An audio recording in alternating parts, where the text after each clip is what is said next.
Bonjour à tous, j'espère que vous allez bien. Alors, je ne sais pas comment ça se passe chez vous, mais ici, on a un petit rayon de soleil et les températures se sont, j'irais, réchauffées. Donc, c'est une belle journée. J'espère que vous en profiterez de votre côté si c'est le cas aussi.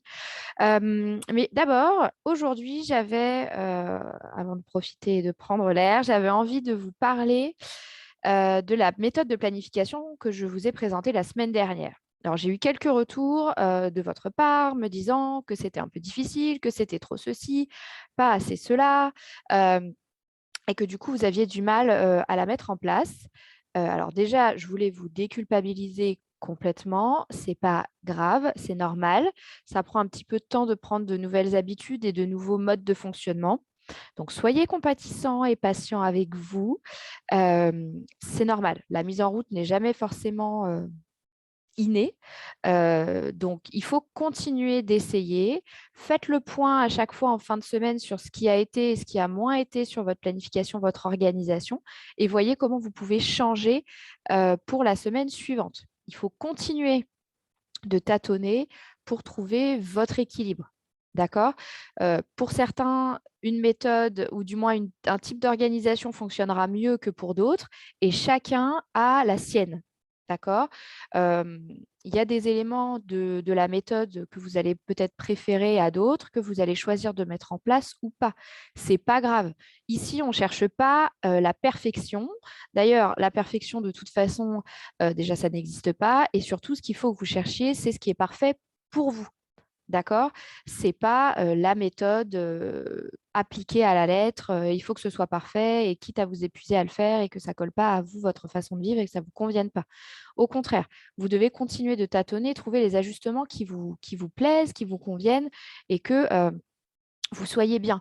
Ici, on cherche pas une façon de faire, on cherche la méthode sur mesure qui vous va à vous. D'accord? Donc, partez du principe que vous pouvez vous contenter d'un B-. Arrêtez d'être la bonne élève et de vouloir toujours que tout soit parfait. La perfection, ça vous éloigne potentiellement de votre capacité à terminer une tâche. C'est aussi ce qui vous fait perdre du temps et c'est aussi ce qui vous maintient parfois dans l'inaction. Donc, arrêtez de vouloir faire les choses parfaitement. Faites-les, c'est mieux que de vouloir les faire parfaitement et de vous bloquer et de rester dans l'inaction. D'accord? Donc, trouvez votre équilibre. Un équilibre, de toute façon, c'est mouvant. D'accord? Ça change.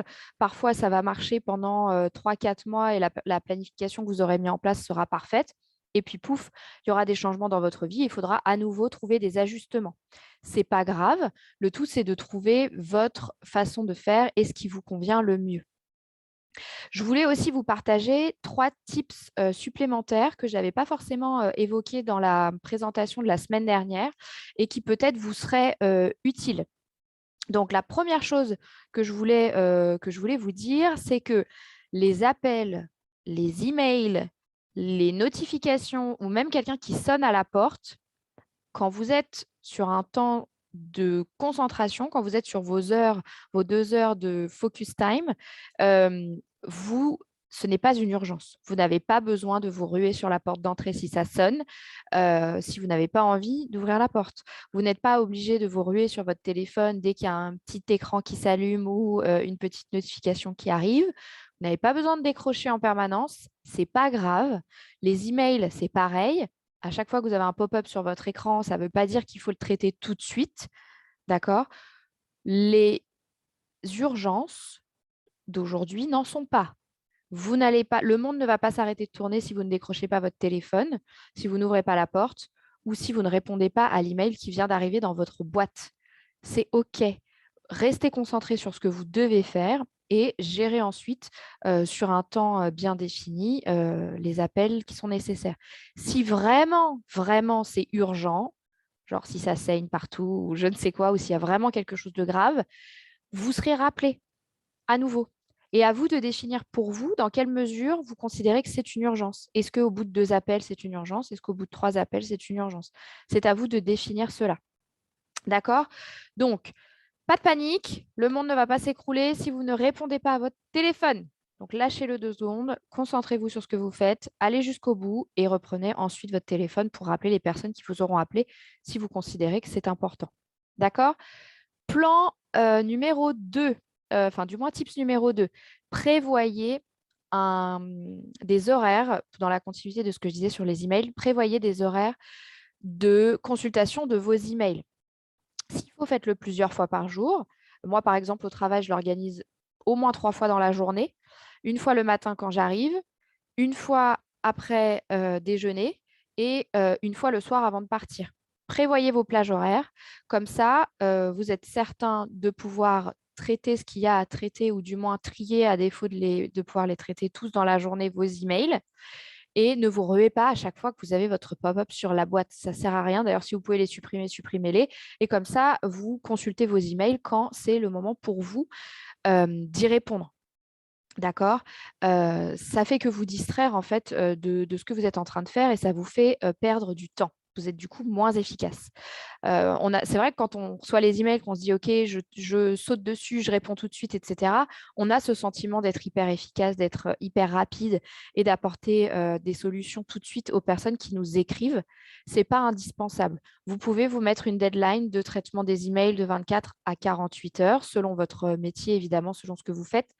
Mais voilà, vous n'allez pas avoir une médaille parce que vous avez répondu dans les 10 minutes. C'est pas grave. L'important, c'est que vous arriviez à créer de la valeur et à faire ce que vous avez à faire et à avancer dans votre travail et potentiellement à ce pourquoi on vous paye. On ne va pas vous payer plus cher parce que vous avez répondu en 10 minutes au lieu de 2 heures. Voilà. Typiquement, à vous de voir comment ça a une importance dans votre journée, dans votre façon de fonctionner et aussi dans la boîte dans laquelle vous travaillez. Mais, mais voilà, c'est important de vous dire que euh, peu importe le temps que vous prenez, le planifier vous permet d'avoir du temps de concentration entre ces plages horaires de consultation d'email et d'avancer vraiment sur les projets qui sont importants et qui créent vraiment de la valeur pour vous ou qui sont tout simplement les objectifs que vous vous êtes fixés. Le troisième tips que je voulais vous partager, et ce sera le dernier, il est important pour les personnes dont les métiers ou dont les vies sont remplies de changements de dernière minute, d'imprévus, d'interruptions, etc. C'est mon cas et du coup, j'ai essayé de trouver une solution pour faciliter tout ça et quand même réussir à accomplir ce qui était prévu dans ma semaine. Donc pour ça, moi, ce que je vous conseille de faire, c'est d'avoir tout le temps un plan B dans votre agenda, c'est-à-dire d'avoir en fin de semaine, alors moi, je le fais plutôt les jeudis ou les vendredis, d'avoir 2, 3 heures qui sont vos heures de plan B et que vous pouvez laisser libre pour reprogrammer ce qui a dû être déprogrammé, par exemple, en début de semaine. Ça vous permet de pouvoir quand même avancer sur ce qui était prévu et de pouvoir remettre dans votre semaine ce qui a dû être chamboulé pour X ou Y raison, que ce soit un enfant malade, un collègue qui est absent et du coup, vous devez pallier une réunion d'urgence qui s'ajoute. Voilà, peu importe ce que ça peut être, ou vous qui n'êtes pas bien, enfin ce genre de choses. Donc, n'hésitez pas à le programmer. Euh, alors, l'idée, c'est pas de vous faire des semaines à rallonge non plus ou que ce soit complètement irrespirable dans votre agenda, mais le prévoir, c'est vous permettre de quand même assurer ce qui était prévu dans le temps que vous vous êtes choisi de vous donner et puis surtout voilà, d'avoir une solution. Et l'avantage, c'est que s'il n'y a pas eu d'interruption dans cette semaine-là, eh ben, ce temps-là, c'est du temps libre. Donc, c'est du temps libre en plus pour vous. Voilà. Donc, ça, c'était les choses importantes que je voulais rajouter.